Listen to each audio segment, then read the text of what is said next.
السلام علیکم، میں doctor Sohail Aziz Shah from D centre میں کلینکل ایمیر خان۔ آج میں ایک ایسی ہومیوپیتھک میڈیسن کے بارے میں ڈسکس کروں گا جو میرے کلینک میں بہت زیادہ یوز ہوتی ہے، اور جب بھی میں نے اس کو یوز کیا ہے تو الحمدللہ اس کا مجھے 100% رزلٹ ملے ہیں۔ اس میڈیسن کا نام ہے جلسیمیم۔ جلسیمیم ہمیں کب یوز کرنی چاہیے؟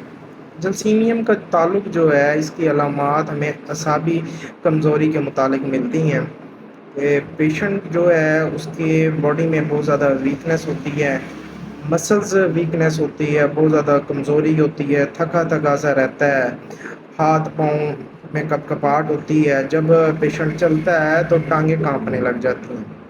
اور اس کے ساتھ ساتھ جب پیشنٹ کو کہا جائے کہ یہ آپ زبان باہر نکالیں تو جب وہ زبان نکالتا ہے تو ویکنیس کی وجہ سے زبان بھی کانپنے لگ جاتی ہے۔ اس کے ساتھ ساتھ سستی بہت زیادہ ہوتی ہے، پیشنٹ کو حرکت کرنے میں بہت مشکل آتی ہے، سست سا رہتا ہے، زیادہ دیر لیٹا رہتا ہے۔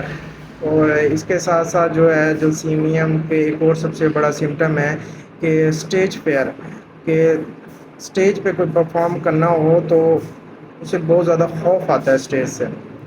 تو اگر آپ کو بھی یہ علامات ہیں، آپ جلسیمیم 200 کی میڈیسن پرچیز کریں اور 5 قطرے 2 گھٹ پانی میں 3 ٹائم یوز کریں تو انشاءاللہ آپ کو بہت جلد افاقہ ہوگا۔